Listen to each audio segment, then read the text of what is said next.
Hello there, everybody. Welcome back to our Bad Batch coverage. This is going to be our stream for the Bad Batch Season 3, Episode 12, Juggernaut. We're going to dive into everything from this episode, including spoilers, of course. If you haven't seen the episode, make sure you have watched it, or, if you just don't care about spoilers, join us for the stream right now. So, we're going to get into our little mini review, as always, like we do with these streams. After we've touched on our quick thoughts on the episode, we're going to turn it over to all of you guys. And you know the drill if you've joined us by now, but if you haven't, well, you can send in your questions, your comments, your theories all into the chat. We will try to get to them as soon as we can. First come, first serve. Unless you send a super chat, then you'll be bumped to the top. We greatly appreciate any of the support you show for the channel, but we always appreciate you all. So we're going to try to get to all your questions here, but we usually go about an hour to an hour and a half based on the flow of the chat and the flow of the conversation. So we'll see where we're at around the hour mark, and we'll let you know by the end of the episode. So yeah, send it into the chat. It could be anything to do with Star Wars. It doesn't have to necessarily be about the Bad Batch. It could be anything you want, but send in your questions, comments, and theories about episode 13, 14, and 15 to the chat. All right, let's get into the episode, Sanak. And we have a Juggernaut here. I mean, pretty obvious, probably the most on point name for one of the episodes this season. We finally dealt with the turbo tank that dominated the first really third of the trailer for season 3 of the Bad Batch, and it's a surprise that we've made it all the way to the fourth to last episode of the show, the start of the last third, and didn't see anything else from this show. From this episode until now. So we have this episode finally. We talked last week. Who's going to be the person they're breaking out? Looks like they're breaking somebody out. A lot of people theorized it was Sid, thought they saw Sid. It was not, and I was much happier with the result of who they went to get than Sid. It was none other than Admiral Rampart, who for a long time been waiting to see, because he just kind of unceremoniously disappears in the middle of season 2, and he's back, and he's part of the show, and he's part of the end game of the show. What were your thoughts on episode 12, Juggernaut? I thought, just to get like the one negative out of the way, it was a little convenient. And I think, especially with turbo tanks involved and the fact that there are two turbo tanks, it's not just them like hijacking one, using it to get in and out, and they're not facing an equivalent, right? They're fighting off another turbo tank in this episode. This is a pretty competent Imperial. I like his design as well, but like once he realizes like things have gone wrong, and this is definitely framed more like that Mando season 2 episode would Migs Mayfield as more or less that than the Rogue One equivalent that we got with Jyn Erso when she's broken out. This is still like a labor camp, but it is still very heavily fortified, and it kind of does make sense when you're going to stash away a former admiral. There has to be some level of like competence. So the elements were all there, and I still love the animation. The action is so good. Like some of the shots of the vistas and like with the turbo tank running through, just incredible stuff to look at. But I was like, oh, okay, in and out. They dropped like a meteorite essentially with Fee's ship. They take over turbo tank. They let go of everyone, and somehow they managed to get Rampart, and that's it, right? It's not like a huge episode by any means, and it's a little frustrating in some ways because I wanted this to be like, okay, at the very least, get them like licking their wounds a little bit. Like, damn, it took us this much just to get the information, or at least be like, oh my god, why didn't you say any of this to us previously, Crosshair? Like, is there something that you still don't know about yourself that's like holding you back and all that? And it's more like, no, I just didn't want to ever go back to Tantiss, right? That's why I never brought it up. And I was like, yeah, kid show or not, I feel like you still need to like develop just how difficult Tantiss is going to be. And I will admit, Rampart being like, nobody really knows where Tantiss is, not even me.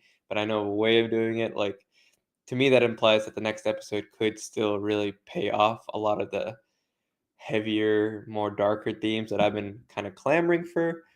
But as it is in this episode, I was like, ah, man, like that was a little nice and easy, right? And this is only 3 Bad Batch members. It's not even Echo's involved. It's not even Rex's rebellion crew.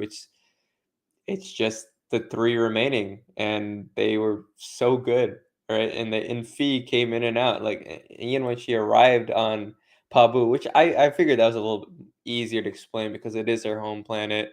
She's got secret passages, all that. But just go onto this labor camp planet and then be like, oh, I thought she was gonna do like the whole refractory thing from The Force Awakens with Han, where like she like does like a jump into the planet and then like pulls Yeah. up at the last second. But it's like, no, I'm just gonna drop like a rock. I was like, okay, like it looks beautiful. I just was like, I wanted a little bit more heft to that episode as a whole, and we didn't really get that. But what we got was nice. I really did think Wrecker's like comedy really worked in this episode, right? Especially when like the TK troopers are like, "Oh yeah, you see someone? Nope," and then he just like knocks them out. Like, he's been a little misplaced for me this whole season, and not because he's necessarily doing anything wrong. It's just not the type of story that like allows for him to excel. He hasn't had that many interactions with Omega either, and when it has, it's been a little bit more of like that uncle who's a little sad that he hasn't seen you in a while. He's like, I just want things to be happy and okay with you. So I really thought his humor here worked for me. I also liked his humor quite a bit and another sort of fillerish episode, the one with Fennec as well.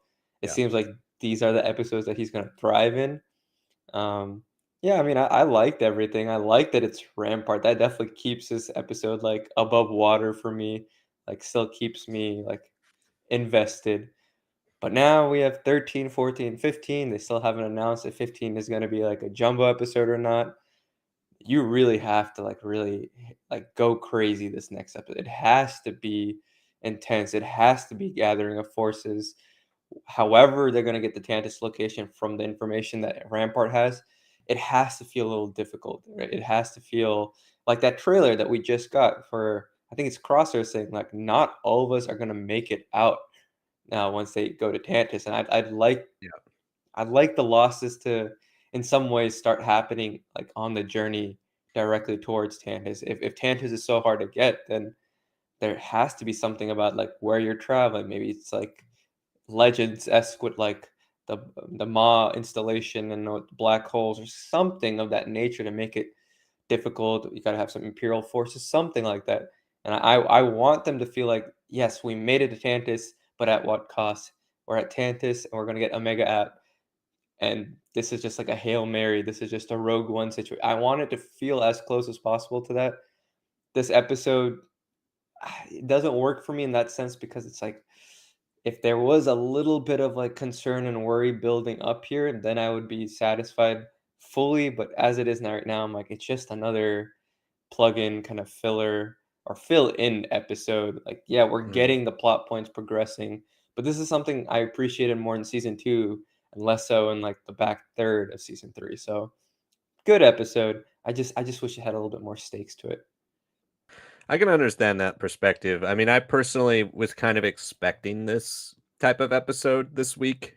The last time we had that fall off, from the double episode between the Wolf and Rex and Hauser episodes, and then the next episode was Finnick. So then, like, I kind of expected that progression, the build into the final part of this series to be starting with something small. And when you see the Juggernaut in the trailer, it looks like classic Bad Batch. So I just got those vibes from whenever we see it, whenever we see the turbo tank, it's gonna be an episode like this, and so that didn't really bother me. I agree, though, I'd like to get to the action because there's so much to wrap up with, and, the show season 3 has been better in almost every way, more linear, more interesting, but in a way, it also has done the same thing that all 3 seasons have done, which is, like, tease the fact that this show is bigger than it is, and then pull back on that, and I mean, we haven't seen the ultimate results, so it might not, but I'm starting to prepare myself for ultimately season 3 to pull back on the true weight of what this show is and more so be a catalyst for ultimately what comes next. And I think that's what the Bad Batch is ultimately going to be. And that's going to be kind of right on brand. Yes, it's been like that the whole show, right? There's teases, there's the Rex stuff, there's hints about Ventress, right? Like at this point, when does Ventress come back? I don't know if she ever comes back with 3 episodes left, right? There's just so much in the Bad Batch that is like, look at these things from that you know from Rebels and from Clone Wars, which you also loved. We're gonna show them to you, but they're not really gonna be a focus of the show. They're only gonna come in those episodes that do feel like the focus of the show. And I think that's, fine. Like in the future, when we're far away from the Bad Batch, right? I think I'm gonna sit with it and go, that was a really fun show for what it is, for a Bad Batch show. But when it comes down to the nitty-gritty of like, does this really impact the Star Wars universe? It might be a catalyst, but I don't know if like telling somebody, yeah, you got to binge the entirety of the Bad Batch is going to be something that is going to be at the forefront of Star Wars recommendations in the future, like you would say for Rebels or like you would say for Clone Wars. But back to Juggernaut, I enjoyed much of this episode. I mean, I just have similar thoughts to you. Action was great, animation good again. I've enjoyed the Bad Batch in all their episodes in the past when they infiltrate and take down Imperial tech or things to do with Clone Wars era tech as well, seeing it in new forms. Always entertaining. It is a fast episode. I wanted to see, I said in the predictions last week, wanted to see a bit of them try to escape the planet. I mean, I guess, yeah, it makes plenty of sense for Pabu being kind of a smuggler's haven, a haven for the lost to have secret compartments where they can just kind of sneak away.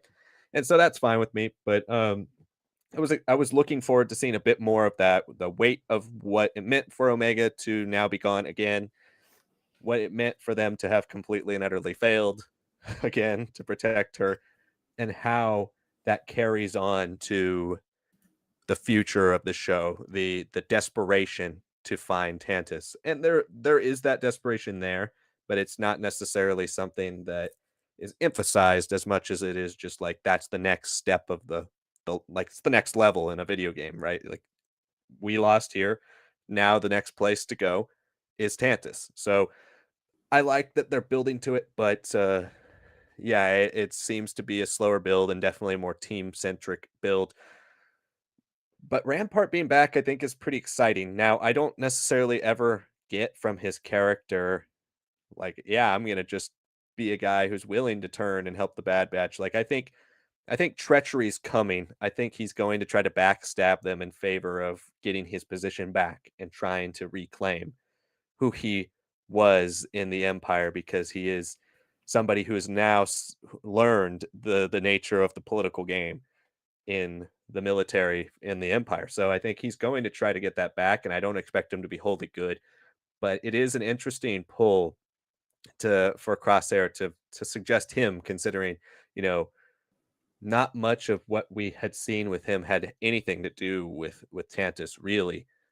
But I'm excited for him to be back in the show, and he's a great character, and he was a really menacing villain when he was there. So I'm looking forward to see what twists and turns he adds to the dynamic here in the future.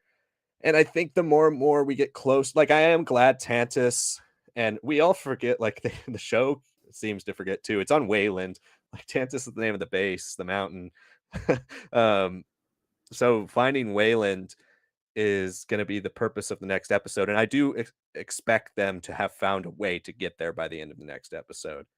But I think for the future of the show, I'm more so excited to see like how do the dynamics play out into the way these showrunners have chosen to wrap up the entirety of this mostly character focused show. Like we've seen Rex in the trailer, we've seen Tantis in the trailer. We know they get there obviously eventually. We've seen quite a few things in that little TV spot they put out, but how does it all tie in and what's the focus? Is the story the focus? Are the characters the focus? Or is it right in between? My money's on the characters being the focus. that's our little review. Let us know what you think in the comments here in the chat. Or if you're watching on replay, let us know in the comments, and then we will get to it. We do have one comment here to start out with from Uber TB, who says, "Wonder how the ending is going to pan out. We heard it's darker than Clone Wars, but the only way for that to happen is if Omega dies." I don't know if I don't know if that's really on the in the cards personally, Uber TV. I think it can still be darker from a maybe a more figurative sense, right? Like not necessarily people dying, not necessarily the nature of things that happen in the Clone Wars, but really just like the progression of what this means for the Empire, right? Like this could be darker in just the more horrific sense in terms of the heavy subject matter, not necessarily in character death. But that would be shocking if she died. Yeah, I mean, if she dies, that really has to be almost like a choice that she makes, I would say. I Right. don't think it should be, oh, like they're trying to escape, everything's going right, and then she's just got like a burn hole in her chest because like Hemlock shot her after they managed to beat him, right? It doesn't play out. This show doesn't really play out like a Saturday morning cartoon in the way that a Mandalorian does. Like I could definitely see a Moff Gideon do that and like stab uh, Din Djarin right at the end of season one or something, and we've been like, oh my god, like that's insane. Like, oh wow, like get everyone all excited. Like, is he gonna die? All this and that. But this is the finale of a spin-off of a very famous animated show. This is set during the part of the dark times where you can't really win. As a clone, as a separatist, as a rebel fighter, it doesn't really matter who. So if it were just a classic, like how yeah, we got in and got out, like the way that this episode played out, and then suddenly Omega dies, that would be pretty uneventful. And even if it is like a sad, well done moment, well acted and all that, it's not going to be something that makes me go like, man, like that's the reason I want to rewatch the show in the same way that like season two's two-part finale of Rebels felt like, or even this show's season two finale is two-parter was shocking. Now that I go back and watch it, that is definitely one of the episodes or pairs of episodes I would recommend to people because I'm like, it's shocking, it's dark, it shows just how much like this early resistance, early fighting can have such negative consequences and hurt the people who are trying to make a difference in the galaxy. So if Omega dies, it's because she's trying to do something right. She's trying to prevent Palpatine's ultimate goal. She's trying to, ensure that Hemlock's plans don't come to fruition, right? I think if anything, it'd be devastating if she like willingly tells her brother, she's like, I can't come with you and like freezes herself in carbonite or something like that. Where if or I don't know if necessarily carbonite because we've seen it's relatively easy since the Empire Strikes Back to kind of get frozen and then come back out. But if she puts herself in a situation where she's like in stasis for decades, right? Like she can't be pulled out, and if she does, there's like a huge risk to her well-being. I could see something like that where we don't have to necessarily see her die, but this is the end for her as like a lead character as we know it as in this time period, and I think that would be pretty good. I really do think no matter what, though, it still will be sad to lose one or two Bad Batch brothers. I do think Crosshair for sure seems like he's gonna die. Definitely after seeing the new paint job that Hunter has had on his armor from that TV spot, I think it's him and Crosshair, right? That I think will definitely maybe go hand in hand, fighting off to ensure that it's not just Wrecker, but like whoever else is helping them infiltrate and rescue Omega.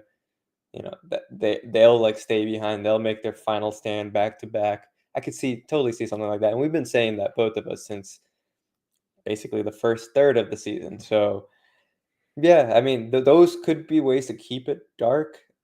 I still don't know how much depth the show is really trying to show. I mean, Tech's death was emotional. And that was already like a 5-minute sequence. If you get to have both Hunter and Crosshair die, are we spreading it out between two episodes or throughout the Jumbo episode? Are we gonna do it at the same time, and so almost like a Chirrut and I'm forgetting his name. It's Bays. Baz, right? Baze, yeah, Baze, right? Chirrut and Baze, like how they die within like 2 minutes. Is it gonna be something like that? Timing is also pretty crucial here to really make the impact of two characters, two of the better developed characters in the show, really stand out. So yeah, I think when when the showrunners say dark, I don't think they necessarily mean dark as in like everything's grim dark, everything's horrible and all that, but dark in that like the emotional investment, the twists and turns that we're gonna feel, especially Hmm. as we get deeper into the cavern that is Tantiss. So I'm sure they're gonna throw a couple extra mysteries at us, and a couple more horrors at us too. You don't just name Scorch for no reason. I'm sure they're gonna do something with him there as well. The darkness is just like the twist to turns, the layering of the cake, and how we finally come to an end for this show. And if it is Omega making the play to like ensure her brothers or the rest of her brothers live, and she's knocked out of the equation for, at least for some point in time, I still think that would be pretty dark to have a child have to make that decision. That's still quite a dark decision to be made. Hmm.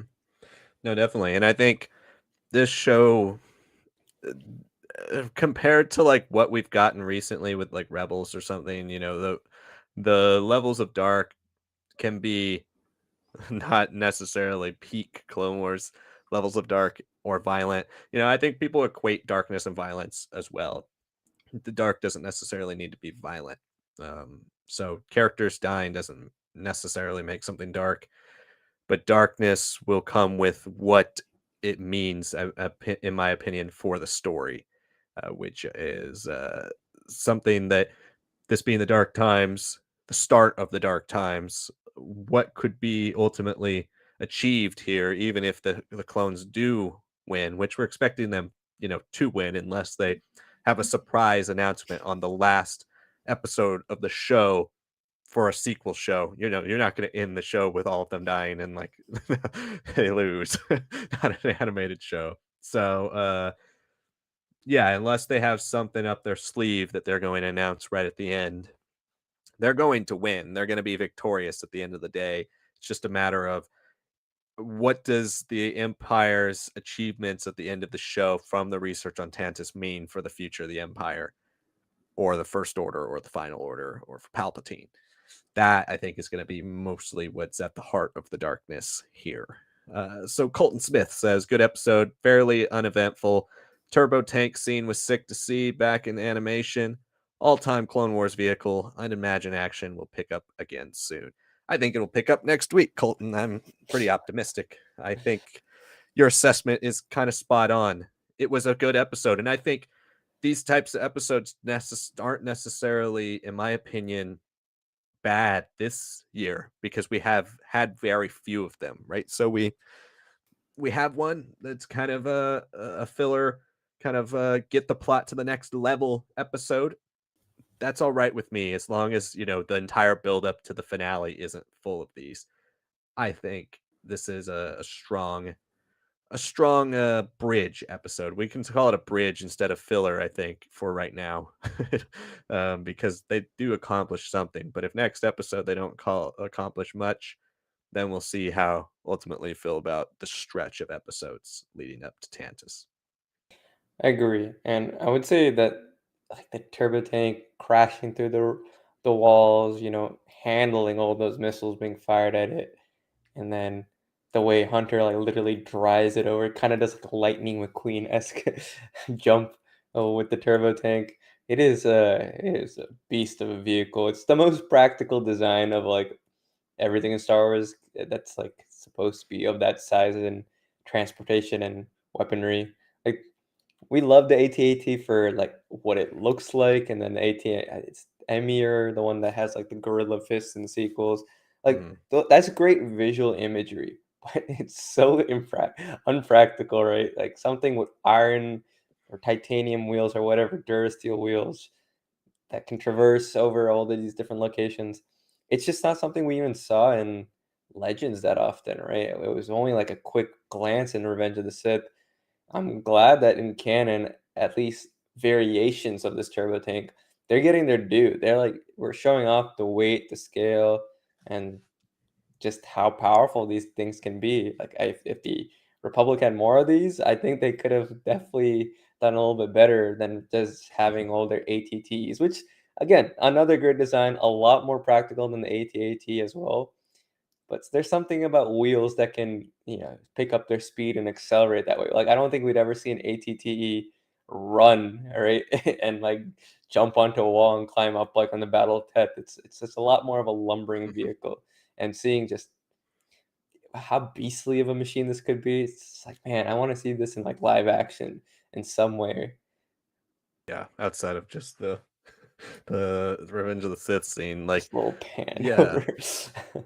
I mean, I agree. I think, the AT-AT with its elevated height definitely meant to be a better combination of ground and aerial assault than the ATTE and the turbo tanks. So I think that's where the evolution was going, but it is it is very slow. I would like to see, Rogue One did a decent job with like at least showing that they could kind of turn and swivel a little faster. Yeah, But Empire Strikes Back and Return of the Jedi AT-ATs very slow.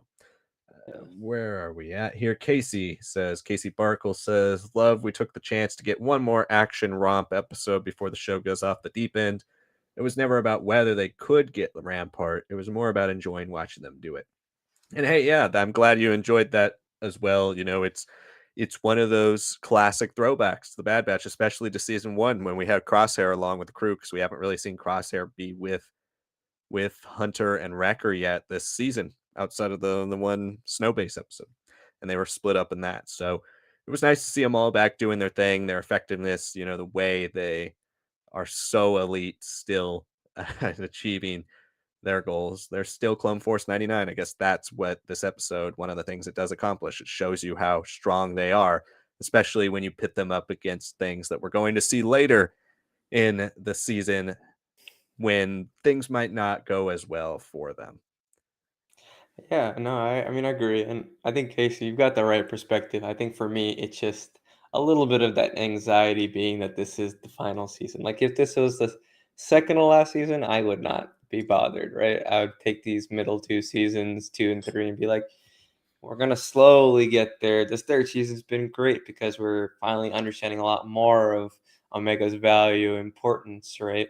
And that's not even something we've really touched on in our review too. There is a whole B plot with Omega and Hemlock, Yeah. and it's really just a reaffirmation that she is like a midichlorian stabilizer, and that Emerie is like hesitant. She still hasn't made it like a proper turn per se, but there's only so much resistance that at this point she's capable of, and now we know that Omega's going to stay in the vault, right? That's all we know so far.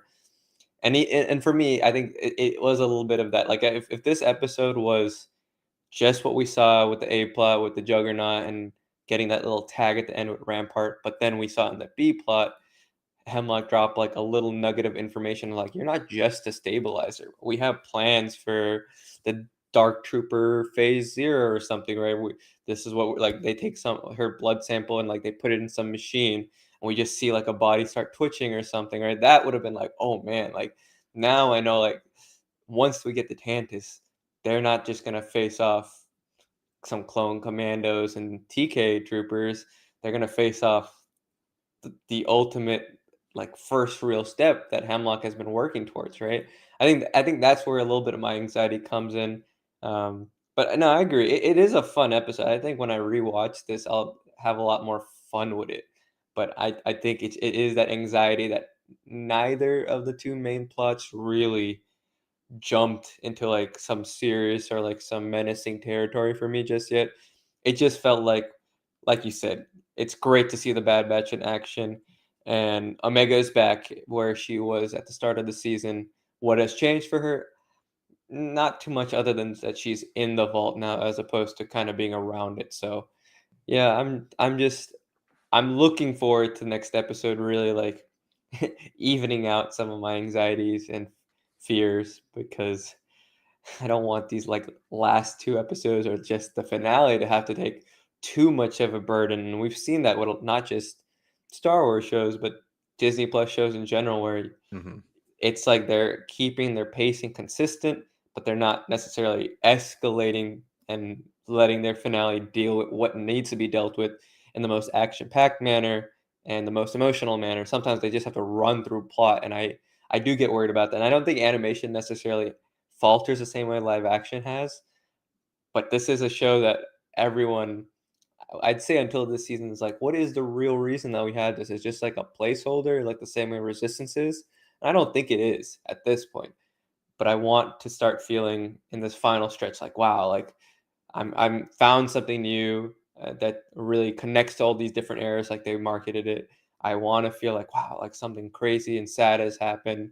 I want Tantiss to feel like it does in my imagination from reading Thrawn trilogy a little bit more so, and all those things can happen. I just want to start seeing them happen, and if it happens in the next episode, I'll be totally fine. I'll just take this as like, man, it's so great that we got to see, the turbo tank in full action like that, and I'll be happy on a rewatch. But as it is right now, I'm just considering a little bit of the history and a little bit of my anxiety. Yeah, I feel like our roles are reversed in that. Usually, I'm the one that's like, "This is not like Yeah. they need to speed this up." But I'm pretty, looking down at the comment. Walker Lanebrain said there's usually, one slow episode before the last three pick up, and I agree with that. Right. We talked about that in either our predictions or our last couple of weeks. I believe the two, before the last three episodes of season one and season two was the Pabu episode and the Sid episode with the Deveronians. Yeah. Oh So, my god. and then you had the last three. So this is Yeah. far better than those two. Something actually happened. So I'm still pretty confident. But to kind of reiterate what I said at the beginning, for those of you who hadn't joined us yet, I think for me, it's just coming to the acceptance. I think it'll be tough to do because I don't want this show to just turn into the title Bad Batch, but they've been showing it in the finale of all three seasons or first two seasons so far. And I think they're setting it up for season three that this is a show about the Bad Batch and nothing really else. There's other things that make cameos, there's other things that are teased. There's going to be a follow up to this show. I am 80% sure. And that will be a show that really deals with the big dark conflicts at the heart of the dark times. I mean, they could just take it from the comics, right? And just call it Star Wars Dark Times, even though it's set in a different era, but they could do that. Um, and I'm just ready for that. I'm ready for the show to literally only be the Bad Batch perspective plus the things we've seen in that TV spot. Because we didn't really see much. We didn't see Hauser. We didn't see all these other characters. We didn't see Cody. We didn't see all these things pop up. We just saw about Rex and basically everybody else. We did see Palpatine again, but it's going to be centering around the things we've seen the majority of the show. And in my opinion, I'm getting ready for that so that I can enjoy the last three episodes instead of worrying about, okay, that clone revolution, that's not coming in this episode. This Right. could be a catalyst season to or series to set up that ultimate clone show like I've been talking about for years. But I don't think I would be surprised if they do a 180 and just come out and they're like, actually, a whole three last episodes are about the initial clone revolution and being put down and how we fully switch from clones to TKs to stormtroopers. I don't see that happening all in this series. But back to the questions here. Casey Barkle says in season 1 and 2, I found Rampart the most vanilla toast villain. I appreciate this left turn. Rampart is much more interesting as this than a cookie cutter Imperial commander villain. Hey, I mean, I don't disagree that he was vanilla, but I also really enjoyed him in that more traditional Imperial role because we usually get these, Imperial officers who don't have much screen time, and there was a bit more to him behind the eyes. He was pretty evil deep down, and he really seemed to hate clones, and so I think that's going to be a nice dynamic to play off of. Maybe a bit on the nose in a similar sense of like a callus, but Yeah.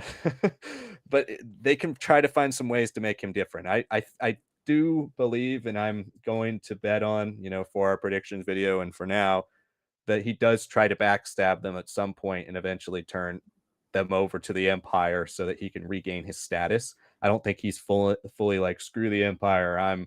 They did me wrong. I'm done with them. I think he wants to be that person with that prestige again and now he's willing to play the long game and stab as many people in the back as he can to get there. I think he's more willing to do that now than ever. But I would be a little disappointed, I think, with his return if he does just turn into Callus, because Callus was a great arc on his own. I don't think you need to do the same thing again, but this time with Rampart.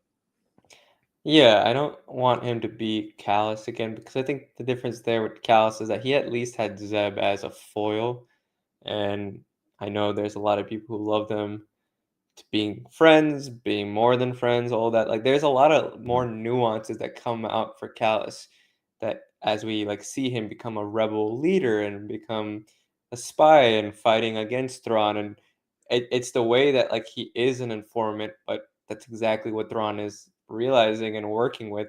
That's what makes his story interesting, that he goes through the like a very traditional turn of like bad guy who has his eyes open, sees that the Empire doesn't care for him, and then makes that slow transition into becoming, or like overnight he's suddenly done some stuff behind the scenes, and now he's with the good guys, right? And that's happened since 1977. It's not new, but what was nice was that we got to see how the villains use that to their advantage, right? How Thrawn is so capable because he's learned about his people working underneath him so well that he's like, all right, he's some special agent with special privileges. Oh, he's removing things. Well, that's perfect. Now that I know what he's removed, that gets me closer. Right? That's what made both of their characters work, right? Rampart's not in that situation. There isn't someone tracking his every move. And the closest thing we got to that was Palpatine in the 2 episodes, right? Spinning it for his political power, political gain, and then knocking out someone who frankly is the only remaining person of any real power who knows about Camino, who knows about everything that's gone wrong, right? And I think the way you should look at him is that he's like a very well-mannered evil project manager. Like that's the way I look at him. He's so good at executing everything, the chain codes, everything, all that. That's attributed to him. Like the phasing out of clones for TKs for the elite troopers, he started all these things. It's a when we see him, right? It's been so long since we've seen him that we forget just how important he was as a villain in season one, and even into season two, he was taking those steps there. So yeah, maybe he is a little cookie cutter in that sense, but it is a bit of time period obviously in play here. It is more to showcase how the Empire kind of turned over Republic assets and used them until proper Imperial assets kind of took over. He is a great person for like making these things happen super early on. And he is evil at the end of the day. He has darkness to him, but he gets away with a lot because he's good at his job, right? And that in the real world, we see a lot of that throughout history. You can be a monster, but if you get things done on time, people are a lot more forgiving than you think.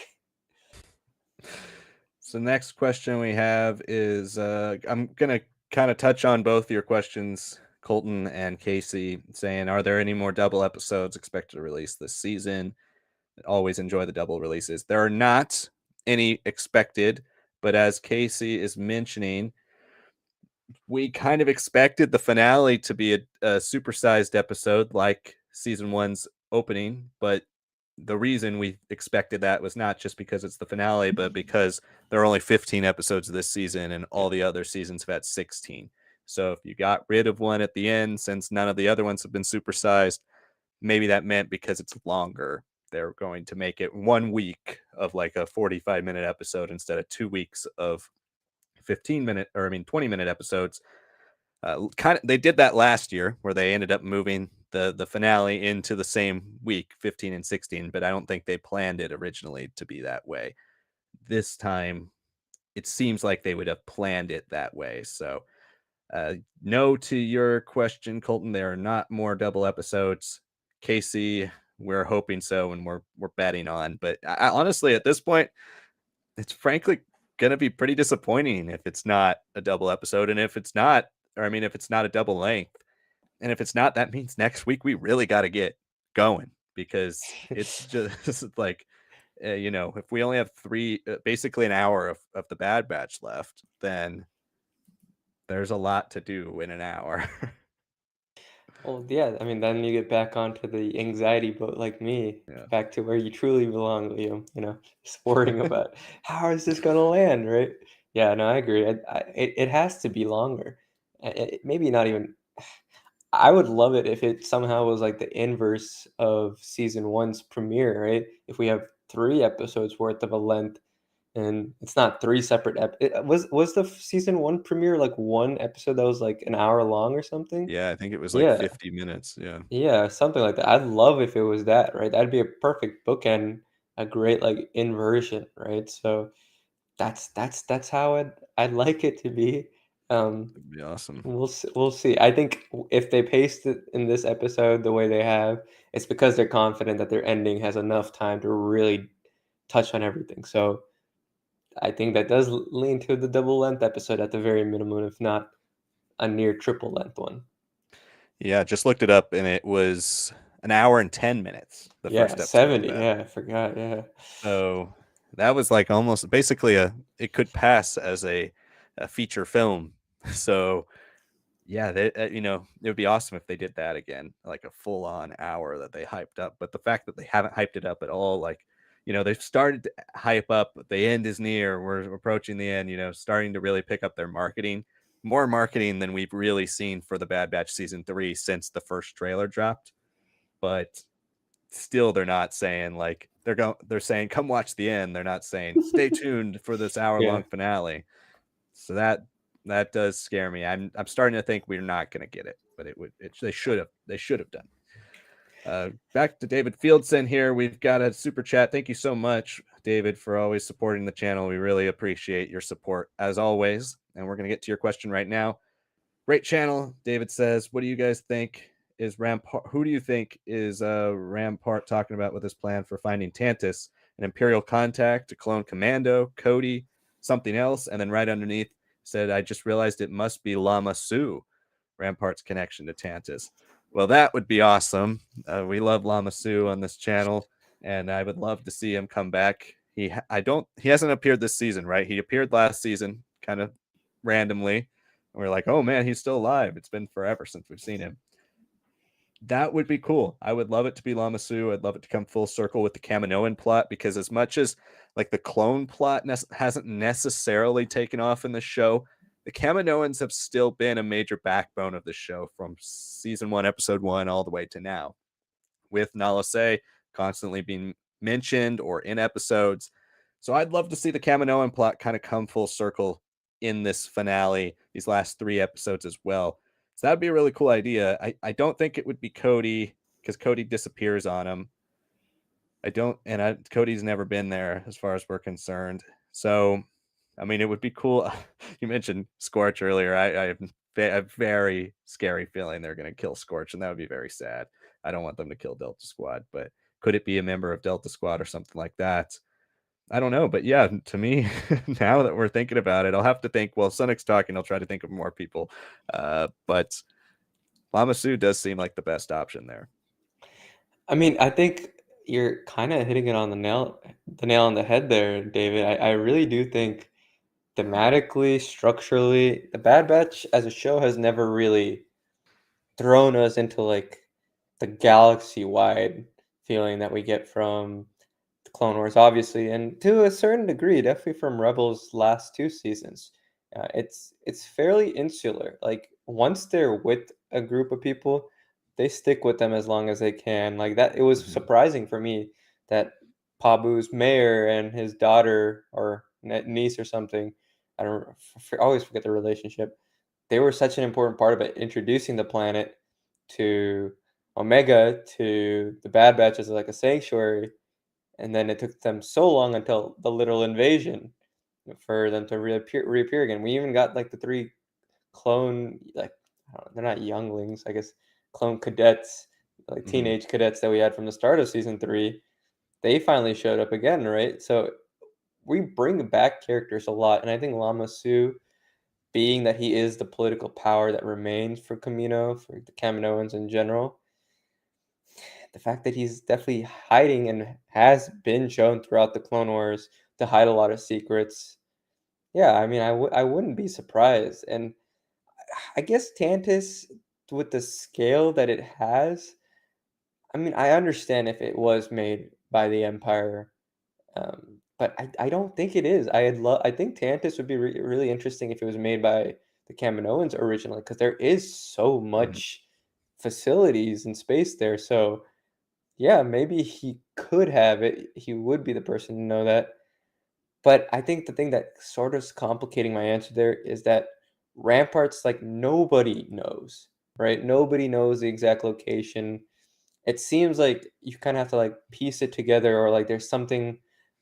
It's almost like you get a code and then you have to put it through a translator on like a specific base or something, which takes you to somewhere which then transmits the beacon to you. It feels like it's a long-winded way of getting to Tantiss, and I think that our assumption, at least, that we've gotten from this review and discussion with you guys, it is going to be a couple of steps to really solve it. And whoever Rampart is referring to, I wouldn't say they have everything in place either. I think Rampart's knowledge fits in with their knowledge, and then they need like another piece, like some Imperial tech, some Kaminoan thing, or something that is either super well guarded or forgotten about because Kaminoan tech has been kind of destroyed and been replaced.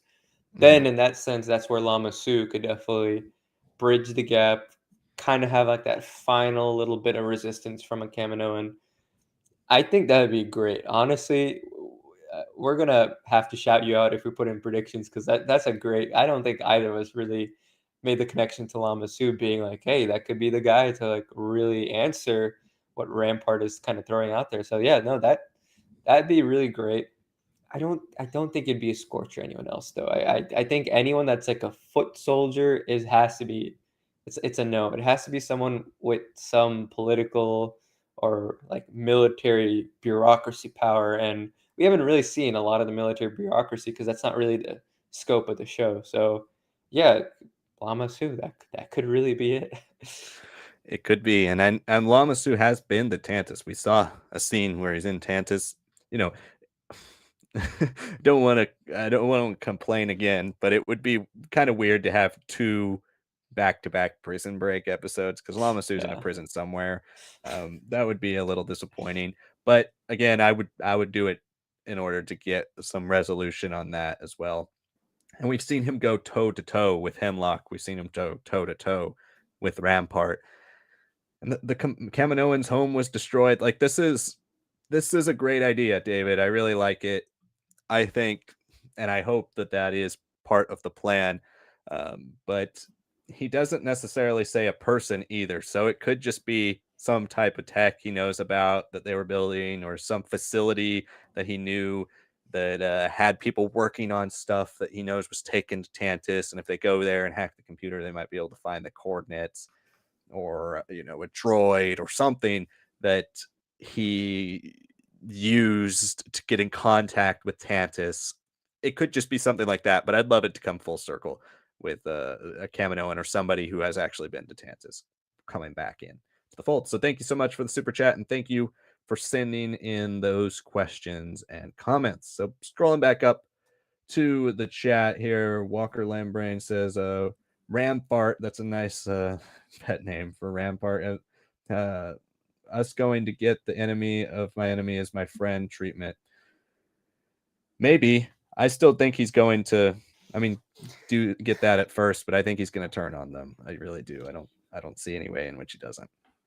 yeah, and if the worry is that he's very vanilla of a villain, this is a great way to show that, like, hey, the Empire doesn't get better for people.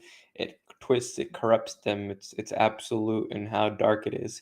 And it depends on the person, on if that breaks you, makes you want to fight against the system, or does that make you twisted and corrupted and crazed, right? And he's already been in a position where he's literally bombarded Tapoka City to the ground. So I don't think he's incapable of doing something very dark again. Walker's also saying that he thinks Rampart will try to take his revenge against Tarkin, but it's what gets him killed. And I don't know what he would need revenge against Tarkin specifically for. I mean, everybody seems to hate Tarkin in some way in the Imperial bureaucracy and military.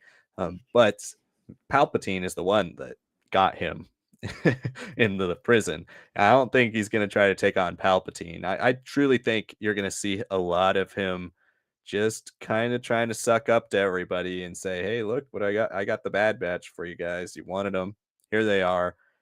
Where they're on Tantiss. They're like, well, you brought them to Tantiss." And he's like, well, I was held at gunpoint. I give them to you. You guys bring me back into the fold.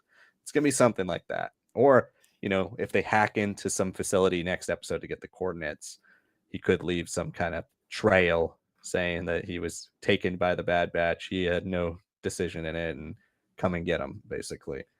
Um, you don't see the Empire usually cave to those types of demands, but we've also seen the Empire throw him in prison based on public perception. If there could be something to do with the pressure put on by early Imperial politics as well, that could be something that he tries to seize. It's going to end badly for him. That's where I agree with you, Walker. Like I don't see him making it out of this. I think he's going to die, or have some worse fate than death. But it's not going to end well for him. But he's going to try to make it better. Yeah, any Tarkin connection, it's very minimal for him. He's in what we've seen with his relationship with Tarkin, he's done pretty well. He goes from vice admiral to admiral. Right? He climbs the ranks. He does a pretty solid job for himself. If anything, it's Tarkin and Hemlock.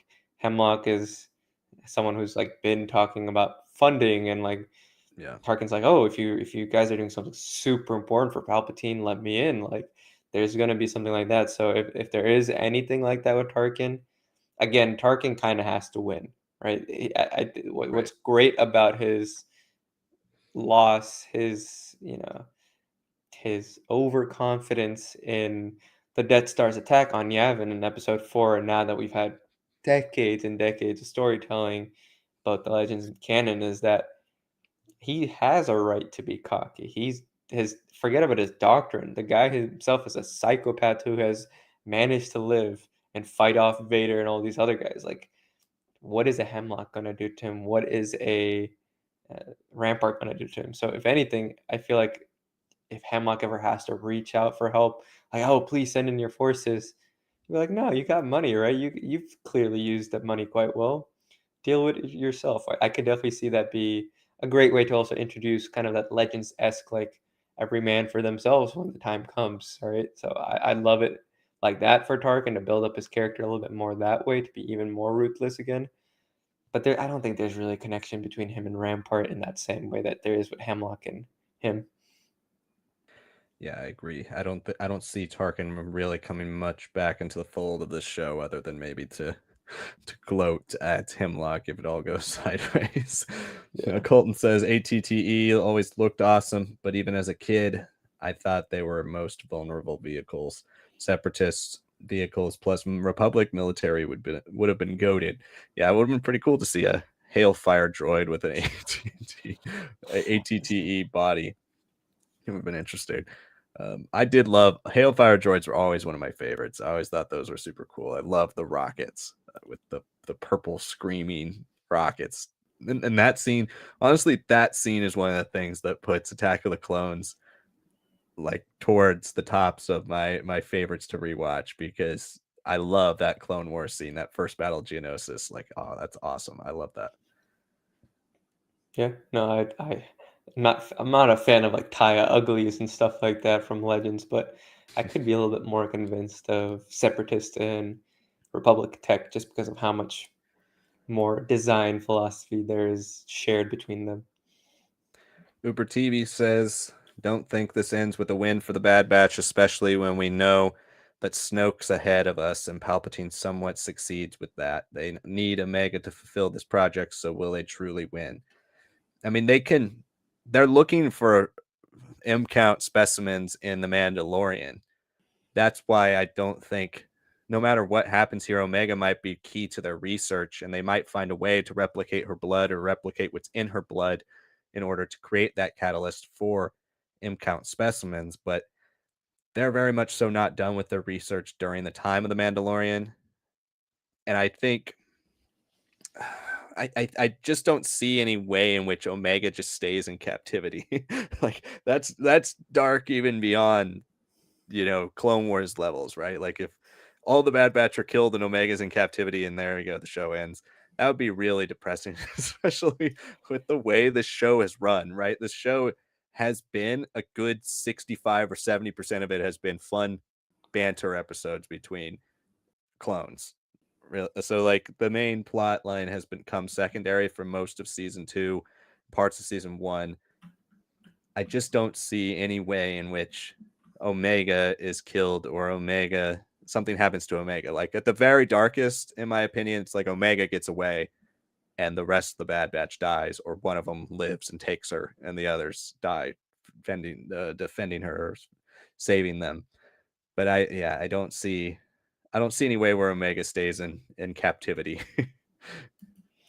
Yeah, and I know I made that point of like kind of self-sacrificial, being Yeah. locked away, and not like being able to be accessed by the Empire or anybody else.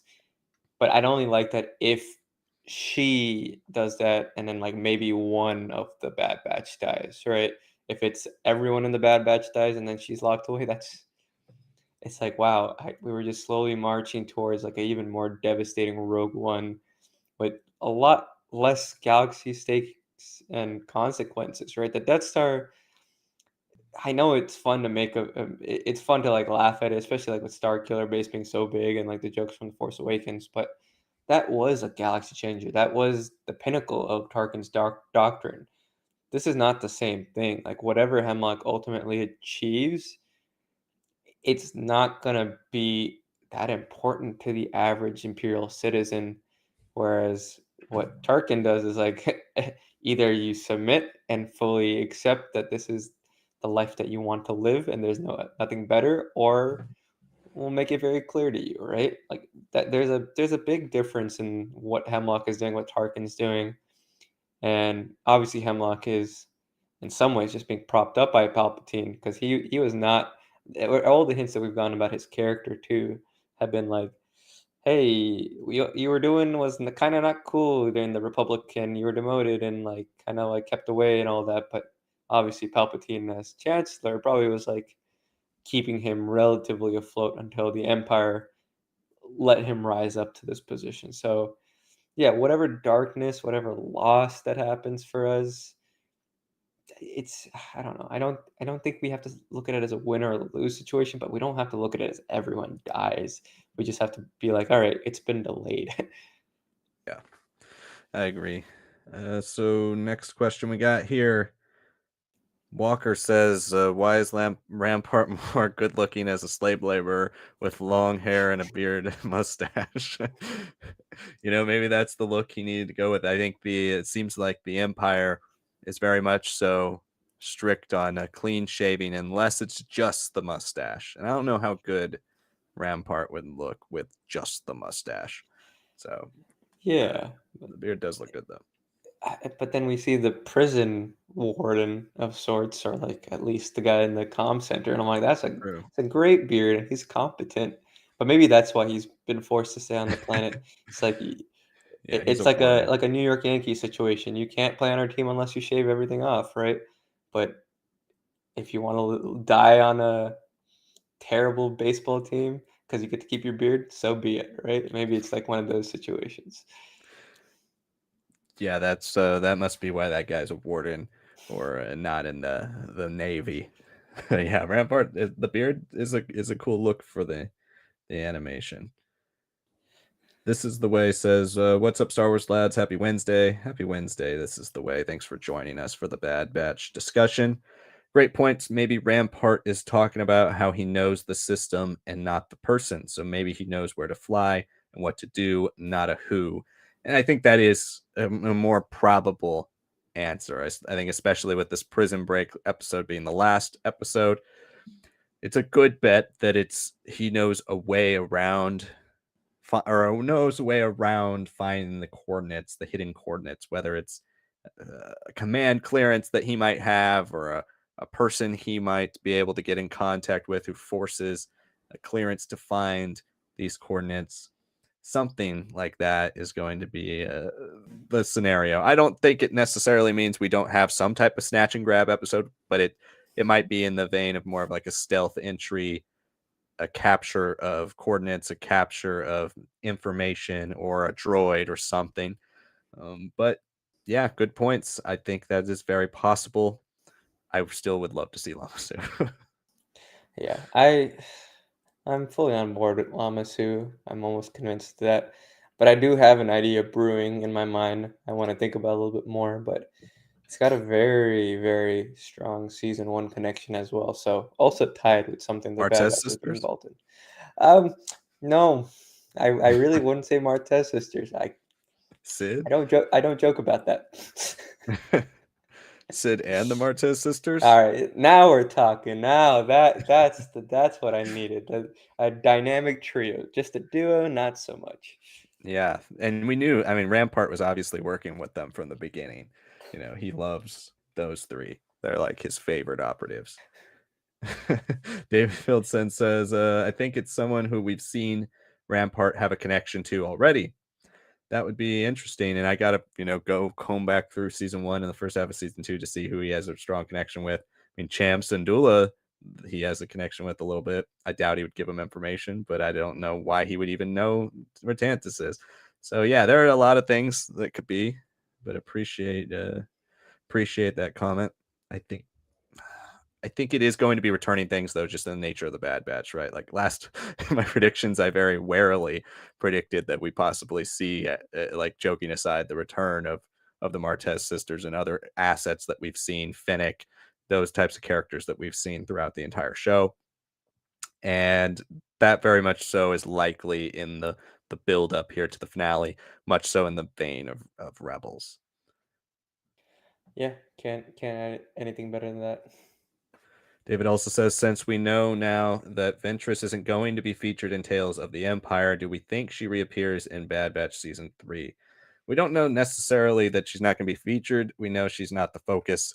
She could show up in the Morgan Elsbeth episodes, considering a lot of them have to do with Dathomir and the Night Sisters, and if she is surviving beyond that, or maybe Morgan has something to do with her resurrection. It could be anything to do with that could tie into Ventress's story. So I'm not going to put her out of question, especially when we're dealing with Night Sisters and Dathomir. But she's not the focus, so I get what you mean. And does she show back up in Bad Batch? I was saying earlier, as I'm continuing to get used to and accept the fact that this show is most likely going to end with consequences that mostly concern the members of the Bad Batch, with maybe, excuse me, the catalyst of what they do being kind of the staging ground for the future of a new show around the clones or around the characters we are more familiar with from the Clone Wars. And with that being said, I don't think we see Ventress back. I think the only way, right? Like Ventress has a connection to Omega, and Omega's not coming back to the team, right, until they get to Tantiss. So if Omega's not the one they turn to, maybe they turn to Fennec, who turns to Ventress, and they form this big unit. But it's not really like the Bad Batch to reach out to people outside of their unit for missions. It might be to help them obtain something like a Rampart, but it's not necessarily to be like, hey, let's put together the Avengers. Like, I don't know if I see that happening where they all come to Tantiss and team up. I know I just said the Rebels ending, but like what I mean by that is more so everybody contributing in some way to the Bad Batch's ultimate mission. I don't know if we actually see them all get on a shuttle and all appear on Tantiss and all have this huge battle. Um, and that's the only way I see Ventress showing back up, is if there's some big battle and they need people and they turn to basically everybody we've seen in the show at some point, then maybe. But to me, it makes way more sense to turn to the other clones because it's a clone centric mission. We already know Rex is going to be involved. So Hauser, Rex, those types of characters make a lot more sense. And I doubt they have very much love for Asajj Ventress. Don't know if she would be very welcomed on that crew. They were already very concerned about Crosshair. I don't know how they would accept Ventress. So long-winded way of saying, David, I'm expecting no more Ventress this season. And that, again, as a Dark Disciple fan, was very frustrating that you resurrect her for one random episode of The Bad Batch. Yeah, and to build off that last point, I know everyone online has been like, I've never heard backdoor pilot more be ever told in Star Wars since that episode, and maybe since the Bad Batch arc in the Clone Wars when it came back. But it is that, right? It is a kind of strangely paced episode. It's pseudo like, and that's the thing that still kind of throws me off. Like, if you're gonna bring her for just that purpose alone, it feels like, and Liam and I have talked about this off camera. It feels like a company mandate, an executive mandate. Like, oh, Yeah. we need to bring back this character. And I mean, Star Wars is no like stranger to bringing back these characters that have been dead, right? Like right now, this show in some ways, especially this season, has been all about like how do we get to the position where we understand a little bit more about why Palpatine eventually comes back, right? Like that is kind of half of the purpose of the show at this point. So I get that like questioning of like, all right, like why do we have her? And then I also get the questioning of like, well, why not? Like it's gonna happen anyways with a lot of these like well loved characters. But as time has gone on, it really does feel like Clone Wars Legacy, that whole initiative is it's like it's hard to find it. Like at one point you could go on StarWars.com, you could watch the Crystal Crisis arc, you could watch the Bad Batch arc, right? Like I have in my mind a different version of the Bad Batch arc still, like where Mm-hmm. we see in Rebels in the ATTE, there's that like pinup art of Padme that originally originates in the Bad Batch with their ship, the Marauder, having it on the side, and there's a whole scene there with Anakin and Wrecker, and Anakin's not happy, but Wrecker's like, "Oh yeah, she's our senator. We love her and all that, right?" There are like, and then like there's like a whole medal ceremony at the end there. It's very different in the Bad Batch. There's the whole like electro droid thing. We don't even see it like be used on somebody, but we do in the original animatic. So a lot of legacy has changed, and it feels like it's almost been erased, even if they're still saying that Crystal Crisis is essentially canon, right? It's been referenced as canon and all that. So when I look at it, I'm just like, yeah, I mean, maybe we don't need Ventress, but executives are meddling in. But at the same time, I'm like, well, there is a way to make it worthwhile. There is a way to make Dark Disciple still valuable. And if we do make Asajj Ventress like a character that dominates the first 5 years of the Dark Times, and Dark Disciple is something that she's always like referencing, she's always dealing with, like there's also that whole line of like, I still got a few lives left in me. We don't know if that's like a willing thing that she wanted either. Like maybe she once she's awakened, she's just like totally unhappy about that. Like she's changed. She remembers everything, but she's like, why am I back? I did the most important thing in my life for someone I cared about, and that was the end of my story. Now you brought me back, like for what purpose? And you could do some really interesting storytelling there. But does that mean that she needs an entirely different TV show? I think so. I really do think she has to at least be like a secondary protagonist in a big show for that. And we know that Quinlan is alive in Obi-Wan Kenobi. Like he's still helping out there. So are they rekindling their connection, or do they separate? Is she dead by then again? Like we have no clue about that. Dark Disciple, as it stands right now, it sucks because it feels like it's being washed away, even though it is probably the biggest thing to come out of Clone Wars Legacy. But there are good ways to make it still worthwhile. It's just gonna have to take a serious investment. I don't think Tales of the Empire is necessarily gonna feature, but it'd be cool if she has cameos in the Bear storyline, like with the very initial part of like the Hidden Path, and then we maybe see her in flashbacks with Morgan's mother or Morgan herself before Morgan or Morgan's mother or whoever fights Grievous, right? Like it'd be nice to still have parts of her backstory fleshed out, maybe hints at why Asajj is so special that she doesn't know, but then maybe the Night Sisters know. There are ways to make this work. it's just one of the more like crushing things about canon that we're like, this is going to be so important. This is written by Katie Lucas. This should have weight and impact. And then you bring her back for one episode in this final season of The Bad Batch, and it doesn't really feel like it's contributed something significant to her character or even necessarily the plot at this point. Yeah, it's so disappointing. I It's mean, the it tightrope. I think like my money is on Tales of the Jedi because they don't rebuild these assets for no reason. And we haven't seen Ventress since season 5 of Clone Wars. So this is like for all intents and purposes completely reskinned version of Ventress that you're seeing for the first time. Be shocking if they never use it again, right? So at the very minimum, and I don't think the Bad Batch is popular enough for this, but at the very minimum, it's to promote other things for Yeah. besides the Bad Batch. And like you're saying, backdoor pilot, I'd love to see the Ventress and Quinlan show.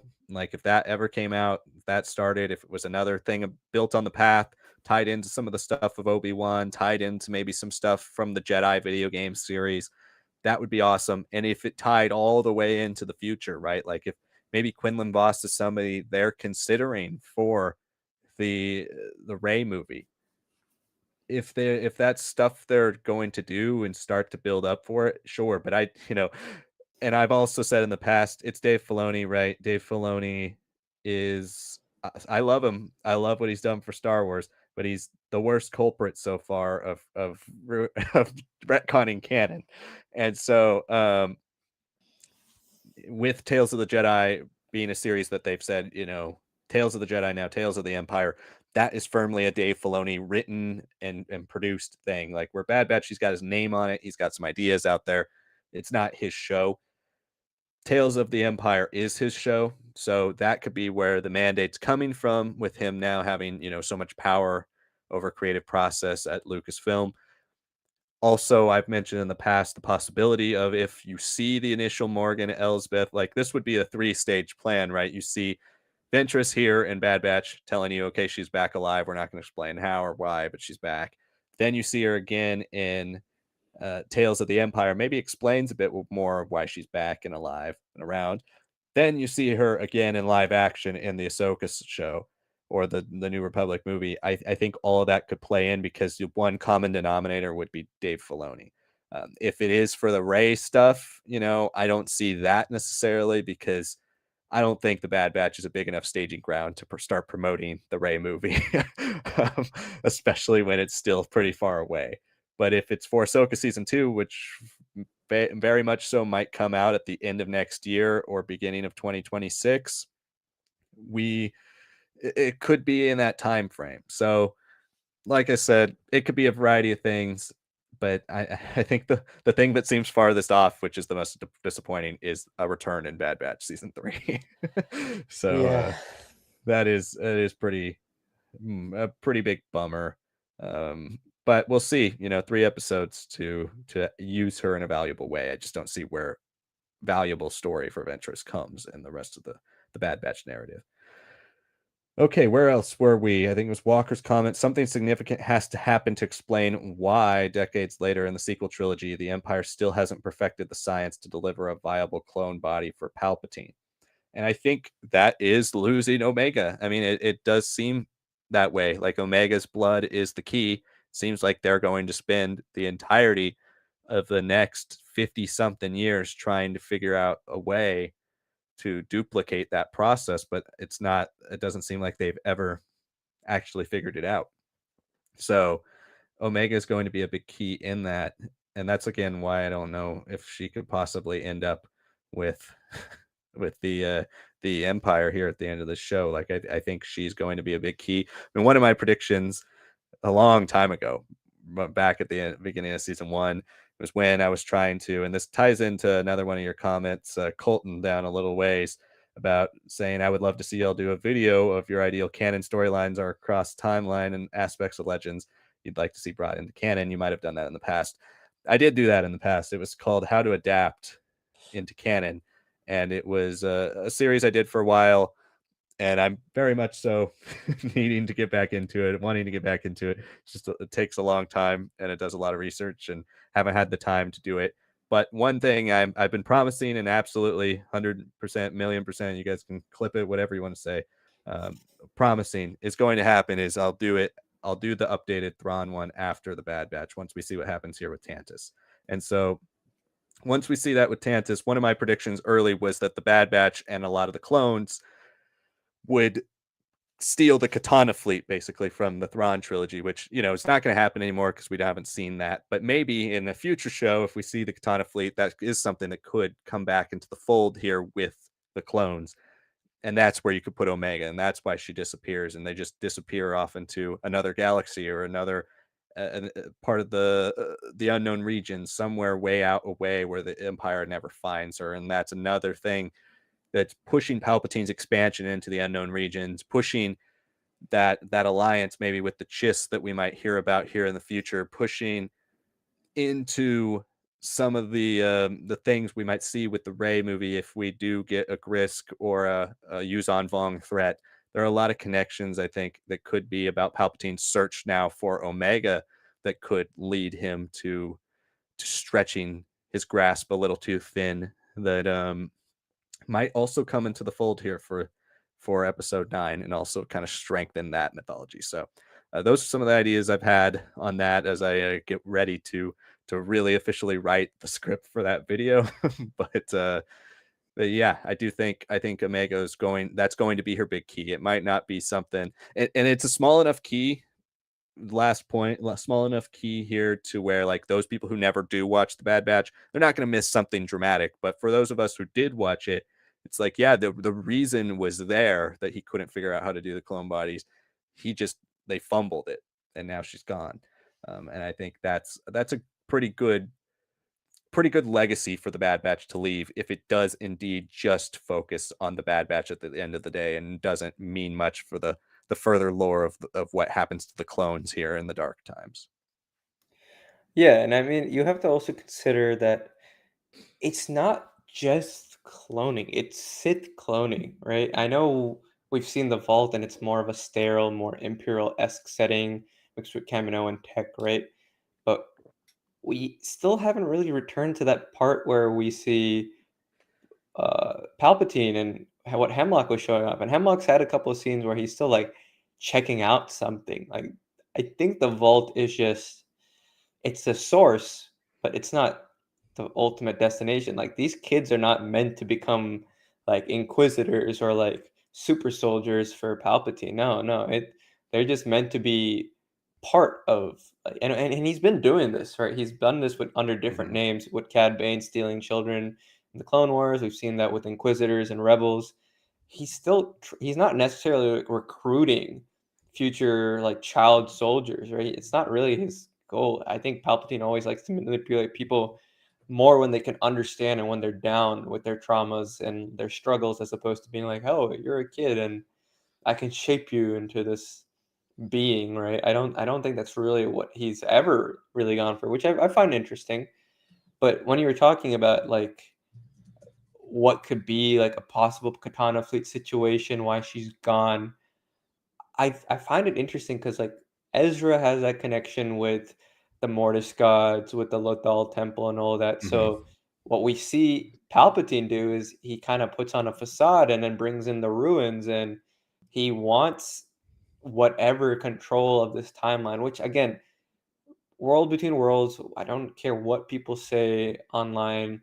Filoni and everyone else says it. You can't change time. That's not how it works, right? You can have an effect on things that are going to happen, but it was always in some ways meant to happen. It's not necessarily like, oh, we're creating branching timelines and this and that. That's not how it Right. works. But that's the potential of what could be done was what drew in Palpatine. It's what the idea that he could save his parents, right? That's what Palpatine was trying to sell him on.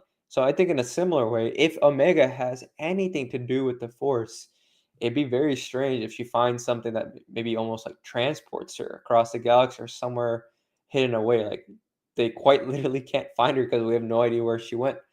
The will of the Force, some artifact or something locks her away or something. That'd be pretty interesting too, right? Like this is the only way to like ensure that Palpatine can't find me is because something we interacted with has shot me across the galaxy.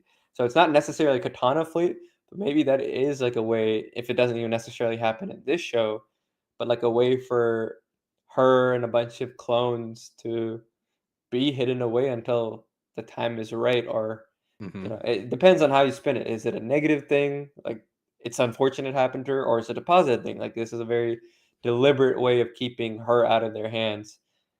But even then, like again, it's Sith clone. I think the way and the reason why his clones are deteriorating so much is that their workaround is that we don't have her blood, but we have arcane Sith magic. That's what's keeping the bodies preserved with whatever crazy drugs and technology we're using. It has to be the extremes that allow for the clone body to happen, but it's not like he wants to have these deteriorating bodies. He wants something that truly is a living, powerful, breathing replica of who he is in his prime. And that's what makes the Force dyad and his connection to it like he's like, oh wow, like this is like an unlimited energy source. Like this Yeah. solves everything. Omega is not meant to solve everything. She's meant to be like a foundational piece with her blood. But if you miss her because you've inadvertently sent her away using the Force or something, I think that'd be pretty interesting too. Hmm. I could definitely see Palpatine, and he's always been obsessed with the arcane and different things connected to the Force. I'd love to see if something on Tantiss on Wayland is unfortunately like sucking away his most important resource. I'd love something like that, but again, don't no clue. We're gonna see what happens in the finale. And it's I've always felt like Omega could be an interesting rallying sign, and she obviously has a way to connect with clones, whether it's Emerie Karr or whether it is the Rex and Hauser, whether it's Crosshair, whether it's the other members of the Bad Batch. She has this kind of nature to her, maybe in some ways as a sisterly, motherly figure. I mean, the clones have always called each other brothers. Having this like sister who's the pinnacle, that kind of leader that they elect, that symbol to rally around, I think would be really interesting if you started this next Clone Wars show with the Bad Batch still in it, obviously, but not necessarily the main characters, but Omega as that symbol for the rest of the batch and the rest of the clones to be like, we have something to fight for. Palpatine wants her.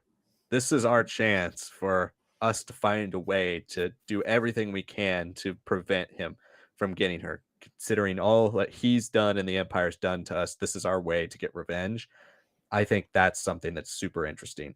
And you leave Rex, Wolf, and Gregor behind as kind of maybe in a fake death way almost, or some type of way of being that final symbol of where the Empire feels like they destroyed the clones, but maybe they didn't. They're off and they're gone in another way. And I think that's something they could do because I don't really see, Legends, we have basically the clones either all died or were assimilated into the stormtrooper army, and like they basically lost their individual. They had far less individualism and clone and excuse me in Legends before the Clone Wars show kind of went in between there and and skirted some of those lines. Also, took away their agency in terms of turning on the Jedi. But we see in canon, a lot more individualism and heart given to them rather than the more Attack of the Clones definition of them as like they're more free thinking than droids, but they're programmed from birth to be soldiers. Here we see them able to adapt and do other things as human beings. So I think, yeah, it would be far more interesting, maybe a little less depressing than they've set it up to be already, but far more interesting if a lot of the clones lived and went off somewhere in order to protect this valuable resource instead of them just being like, oh yeah, here comes the Empire. They're going to kill all of them, and now all that's left are three. I think that would be far more interesting. But to get back to David's question here, I think Omega motivates the force sensitive younglings to rebel. I absolutely agree. Is there another exit out of the vault through the upper deck where the other scientists are observing, or do they exit through the red shields? That's an interesting question. We haven't necessarily seen that. We did see, I would imagine everybody who comes in and out has to exit through the red shields. But Emerie Karr is up there after she puts Omega's doll, in the little chamber there. So there seems to be ways of getting up to that observing deck once you're in the vault. I would doubt there'd be a secondary security system, but I think a lot of the next episode, the split time, this episode gave maybe, a total of 5 or 6 minutes to Omega and Hemlock. I think the next one's going to be more split 50-50, and you're going to see a lot of her ingratiating herself into the group and getting to know the rest of the force sensitives. And she's obviously very talkative and always trying to hatch plans, so there's going to be something that she uses that rallying cry, that symbol, to unite them, maybe with Emerie Karr, who's outside of the lab, and who Omega seems to be possibly going in and out of the vault to see. That would be my thoughts there. Yeah, I don't think there is another escape. I think this would be a pretty interesting way if she is still ultimately force sensitive, the children perspective kind of clicking with her and allowing her to like, oh, I have these abilities. And I think that is what will be a positive and negative, right? I think the idea of her becoming a force sensitive out of all these millions of clones is a pretty cool idea to me.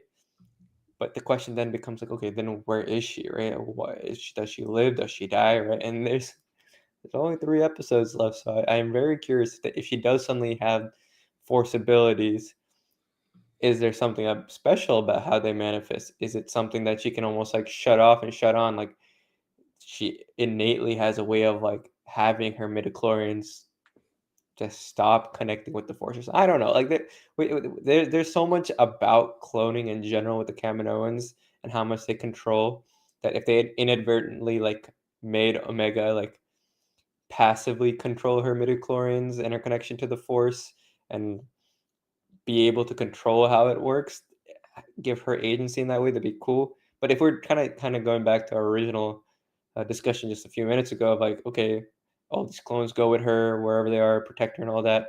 She shows up in live action or something decades down the line. It would be very interesting for her to be a force sensitive clone and have like a kingdom of sorts and just Yeah, be able a to new come and Babu. be yeah, exactly. Be able to be called back and in a real time of need and how she changes the clones because she isn't just a symbol. She is fundamentally making them wake up in a way that like fives fail to do and all these other clones, right? From the brain chips and all that. What do freed brain chip less clones look like? Will they integrate a little bit of the storyline of like how they can stop their aging, right? That's a big thing for Boba and Legends. His body starts deteriorating, even though he is a perfectly unaltered clone. Like there is something about the Kaminoan tech that's never meant to last that long. There could be some really cool things that you can do with her blood that aren't necessarily just, oh, you can stabilize the force and force sensitive bloods and all that, right? So that could be cool. And kind of just dropping down on what you were talking about, Walker, that with that in episode 10 on the tablet there. Yeah, I mean, if she does manifest abilities, um, and in that same episode, her blood is used for like a Dark Trooper phase one. I think we both agree that could definitely Mhm. be like that first real step there, or at least the final step for Hemlock. Yeah, I mean, that'd be great. But then if she suddenly has these latent abilities, does she become something that Palpatine takes a more direct interest in that Hemlock doesn't necessarily like? There's a lot of complications that come with her suddenly having the Force, right? If she was just someone that was just a carrier, like a blood type that works with everybody, that's cool. Like Palpatine can use that. But if she's got the Force, yeah, a lot of parties involved, both trying to protect her, trying to knock her out, trying to like get her out of the There's a lot of things that could happen that could make the Tantiss situation, as more and more information is leaked out, go crazy for people, right? And like that could make this a 3 or 4 episode lengthwise long arc here. But Again, I don't know. I just want that backdoor pilot with Ventress to have a little bit more meaning. If it means that like we get to at least see that she is force sensitive, cool. Like then that makes it sit better for me. If not, Yeah. it's like all right, I guess that happened. Yeah, I know, and that would be a way to kind of pay it forward. But and the Dark Trooper comment too here with Walker as well. Like in Legends, there are multiple different types of Dark Troopers, and when we see them in Dark Empire, they're the robotic ones. You play them in Battlefront 2, and Battlefront 1. So yeah, they do start with a human aspect, and even Gideon says that. So it would be nice to. I don't know if we'll see it in this season. Maybe as like a boss fight for the Bad Batch as they're escaping, but it seems like they've already kind of set up the commandos to be that in a way. So, but I like I said earlier, don't want to see them to kill Delta Squad, but I could see the entirety of Delta Squad, all 4 members, fighting the Bad Batch, is kind of like that boss fight before they go up against Hemlock or somebody else, or some of the other dark secrets they have hidden in the vault.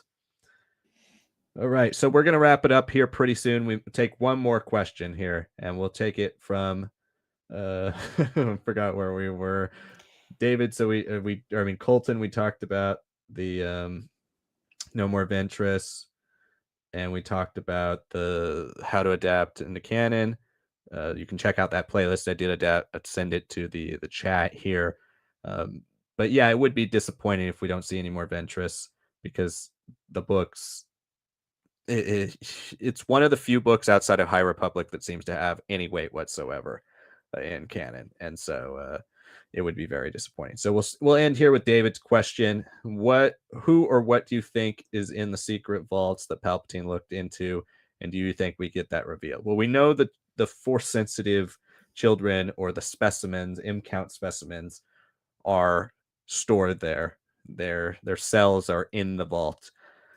It would seem kind of surprising if that was the only thing in the vault, because it would be a pretty small vault, versus the Mount Tantiss vault in Legends, which stored all sorts of things, not just clones, but cloning cylinders, treasures, different force artifacts. There were a ton of things in there that Palpatine was storing. It was his main storehouse. I mean, I think, if the Bad Batch infiltrate Tantiss, it's gonna be hard to see this Tantiss being the main storehouse for the Empire in the future if somebody knows where it is and how to get into it. Right. Yeah. So that might kill that dream of seeing it in the future. But it doesn't mean that he doesn't have other things locked in there right now. And so, I would love to just see a scene where they go into like maybe the treasure room of the vault, and you see a lot of just Easter egg stuff, like a Sparty cloning cylinder, maybe some other Sith objects that you've seen throughout, like maybe the Wayfinder or something like that, that you've seen throughout the films and television and Legends, different things that you could see there. But as of now, it seems like they just want us to believe it's the force sensitive kids, and that's kind of it. Yeah, I want to say what is in that vault is the clones that are being experimented on, like what Crosshair could have been like. That's how CX2 kind of throws it at him in his face, like you could have been one of us. And I don't know if CX2 is necessarily a Dark Trooper Phase 1, but he is at least a bridge, right? He feels a little bit more evolved than the CX that we see in the season and the last season, where they're just pure out assassins with everything kind of wiped clean from them. Yeah, but I'd love to see that little treasure chest full of things there. It's also important to note, like when we see Palpatine in that behind the lasers, it feels like it now that we know where the vault is, it is the lasers, then the vault, but there's a way to get behind the vault, and that's where a lot more of that darker stuff is happening. The vault is just like for easy access. There's another level to it, right? So, and when we look at it, there are the Sith runes, right? We see those on the floor and surrounding all these canisters. So Mhm. I would not be surprised if it is like the most acceptable clones are kind of shoved in there and they're being experimented on or like kept alive, but forcefully like fed the blood and everything. and maybe it might just be the Sith ruins that are keeping them alive until there's a solution found. I want to see some like body horror almost, like just to see like the implication of body horror, like, oh my god, like how are these guys alive still? Like, are they dead? Like, do we do something about this? Do we destroy this room? I'd love to see something like that. Again, I know Clone Wars has a lot of war crimes and a lot of like murders and crazy things happening. We don't really see anything that like physically changes with the models and all that. But I'd love to see like the blood drain from their face or just like some weird like corruption from the Sith. The way to like kind of work around that. Um, because I still think that's a little different than what we're seeing Hemlock in the last episode kind of look up to with the red mist. I think that is just his plans with the Dark Troopers, but what Palpatine's kind of got in that room, that's a little different. Right? That's a little Mhm. bit more of like that's what he wants to do. That's what he's trying to figure out. I would not be surprised if they like tease like almost like how Mando season 2, everyone's like that's Snoke. The music cue almost sounds like Snoke's, Yeah. right? Like if they do something a little bit more overtly connecting Snoke there, it'd be a great cameo for me, right? Like the start of it. Um, Yeah. but I don't know. I think we really need to see the layout of Tantiss and this next episode onwards to really get an idea of like, is there things that even Hemlock isn't aware of in his base or has full access to, right? That only Palpatine's eyes can see. Um, yeah, I don't know. It'd be very interesting to see just how much of it is a Sith research facility, how much of it is a Imperial, how much of it is Kaminoan. There's a lot of contradictions to uh, Mount Tantiss and its importance to these three different parties. And I think that could definitely become more and more of a thing to dissect in this next few episodes. Yeah, I think the Snoke thing would be really cool, or just literal young Palpatine clones would be pretty cool. Anything that shows the darker side of the cloning aspects that we've kind of been wanting to see return to this, right? Because like they're trying to all we know that they've said in the show is they're trying to replicate M count in other beings. They're trying to artificially replicate M count. So like how what are their initial tests like at this point? How far was Palpatine along? Had he been to Exegol at this point? Like where what are the stages and where are the facilities he's at? Does maybe the Bad Batch infiltration of Tantus force him to move everything to Exegol? Um, that's that's going to be a lot of stuff that would be interesting to play out. As it stands, most likely it's going to be the Bad Batch infiltrating the room, or maybe Omega, and then they turn and go, "Oh, what's this? Oh, what's that?" And it's just a bunch of shots, and you never really actually find out what any of it means. But we do know Palpatine shows up one more time. I would guess it doesn't really have much to do with the finale. In fact, it might be in next week's episode. I could see it happening. He shows up one more time, presumably to check on the progress of what's going on with Omega. I doubt he stays. I doubt we see the Bad Batch actually fight Palpatine. That would be very much so one-sided Then fight. they all die. Yeah. Yeah, then Yeah. they all die and get experiments on and tortured. But it would be nice to get some more hints at what he's working on there. And it is frustrating though because like at some point I want to know answers. I don't want more hints. I want like let's actually tell some stories that reveal stuff. Like it's fun to speculate for sure, and we make a video every week speculating. But at some point, it seems like they're actually going to have to broach this topic, and I'm wondering if they're ready for it or if they're just kind of doing more groundwork and sidestepping what the actual story has to be before they come up with something concrete that every bit nervousness about establishing this is the actuality of how all this stuff happened. We'll see. And thank you so much for joining us for this episode. It was a little longer episode, but we had some great conversations with you all. Thank you. 3 more weeks of the Bad Batch left. So enjoy all of them. Come back every Wednesday, 7 p.m. Pacific time. We will be here talking about the Bad Batch live with you all. So join us for all of that. And of course, stay tuned for our predictions and speculation.